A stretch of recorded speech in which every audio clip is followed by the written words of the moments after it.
research. Please do not go into production with no clue of what to do. Research is so important. There's nothing new under the sun. Everything you're going to do now, somebody has done it before.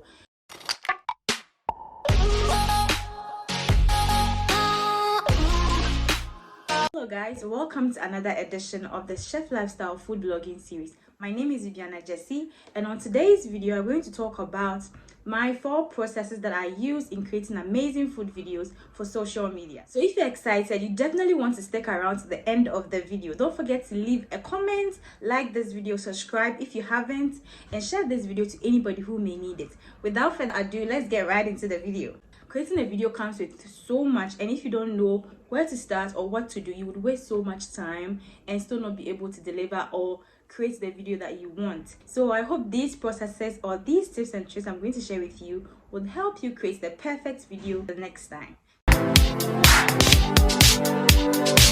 The first thing I do when I want to create any video at all is to have a concept or an idea. The recipe would be in your mind. Maybe you want to create a jollof recipe, or you want to create a smoothie recipe, or you want to create maybe a snack, but you need a concept around it. How is it going to be? What's like a general concept or a general idea of how you want the video to turn out. It's so important to have a concept in mind because it's going to guide most of the thing or everything you do when producing the video. For example, if your concept is that you want the video to have a cultural feel, or you want it to have a modern feel, maybe you want it to look more a certain type of way, it's going to guide the way you do your research because you know exactly what to look for. It's going to guide the props you're going to use. You don't waste time on the production day thinking about, should I use these colors, should I use these props, should I use these backdrops, because you already have an idea of how you want it to look like. Then it's also going to guide even how you post the video, the captions you add to it, and all of that. So having a concept is so important. The next thing I do after having a concept is research. Please do not go into production with no clue of what to do. Research is so important. There's nothing new under the sun. Everything you're going to do now, somebody has done it before. So let research be your friend. Let Google be your friend. Let Google be your friend. Let YouTube be your friend. Let Pinterest be your friend. Let Pexels be your friend. All these places, let Answer the Public be your friend. All these are places that you can actually get content ideas, content images, videos, and references. So many of them that you would even be, the confusion will come from which of them do I execute. So don't go into production without having a reference, without doing your research. When it's a recipe and you're not sure about it, even when you are sure about it, just look it up and look at how different people have been able to execute that same recipe in different ways. It's going to give you a whole lot of ideas on how to execute yours differently, right? So it's so important for you to do your research. Do research, do video research, do recipe research, do content research, anything at all that can add up to the video. Trust me, your video is going to turn out so good because even the angles to shoot from, sometimes when you watch videos of other people, you get a whole lot of ideas on how to structure your videos. The next part, which is my favorite part, is planning. Planning is so important. As cliche as it may sound, they say that if you fail to plan, you plan to fail. So you need a plan in place after you have a concept, you've created a concept, you've done your research. The next thing is to plan. When it comes to planning, I have different ways that I plan. First, I have scripting, and then I have storyboarding. So let's talk about scripting, and then we talk about storyboarding. Scripting is basically writing out everything you'll be doing in a video. Yeah, I know it may sound like that's a lot of work, but trust me, when you script, it's so easy for you when you are actually filming because you know that at this particular point I'm supposed to be doing this and all of that. Especially for written content, or if you are doing speaking videos, or you'll be doing voiceovers, or you'll be doing a talking video like I'm doing right now, having a script in place is so important. Even if you're not going to write the entire thing you're going to say or do in the video, write down bullet points to guide you so that you know that at step 1 this is what I'm doing, so that you know that at step 1 this is what I'm doing, at step 2 this is what I'm doing, and so on and so forth. So scripting is very important. Scripting can be as simple as writing down the ingredients to be used for the videos, and then also writing the method that you're going to use to create your videos, writing down the angles, the different angles you're going to be shooting.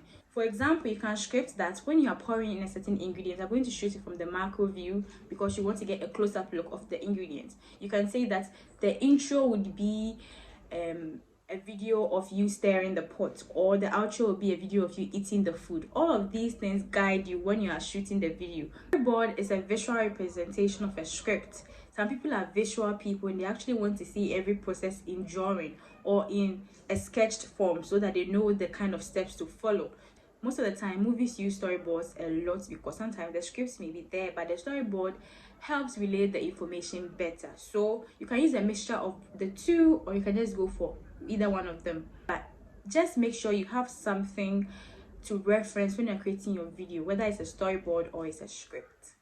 It's a very simple script I just created. It's kind of my way of doing my scripting and my storyboarding at the same time. Most of the time I do it together, so this is like a drawing and then a written text at the same time. I don't draw my processes, but I do write them out in these, and I do write them out in this format. So these are the different steps that I would take in each of my content creation process or each of my filming process. I have the first step, the second step, so the final step. I have the intro and I have the outro. So I know exactly what I am supposed to do when I get to the filming scene or when I get to production. This is also another example of a storyboard I made for one of my videos. I have the processes and then I have the references for the shoot. So I go into production knowing exactly what I'm supposed to do. The next thing, which is quite obvious, everybody knows that, is to actually shoot your video. Yes, I know the process has been long. Some of you thought I was going to talk about, okay, you shoot the video, here are the angles, you do this, you style, all of that. All those things comes under execution. But these 3 points before execution is so important. It's like 70% of the work, if you ask me, because if you just start the process from execution, it means that all these 3 steps, you're not coming to do it whilst filming, and it's not a step in the right direction, because you can't be shooting and be planning at the same time, or you can't be shooting and scripting at the same time. You are wasting your time, you're wasting your creativity, and then just generally the video might not turn out as great as it would if you had taken your time to plan it out. I hope this video was helpful. I hope the next time you try to create a video, you wouldn't just zoom in and get into production. And I know some of you may be wondering, where does the lighting come in, where does the angles, and where does the styling and composition come in? Videography is a whole ball game and it entails a lot. This is just pre-production that we've spoken about. So if you want me to make a video on the actual production, let me know in the comments. Otherwise, you can join my one-on-one coaching or my group classes where we talk about everything food blogging, food photography, food videography, monetization, composition, and all of those things, where you learn everything from me in person. In that, you can let me know in the comments, or you can send me a message on my Instagram at Chef Lifestyle, and I would attend to you. So till we meet again, I hope this video was helpful. If it was, you definitely want to subscribe, hit the notification bell so that anytime I post a video, you get access to it, and share this video to as many people as you can. Till we meet again on another video, it's bye.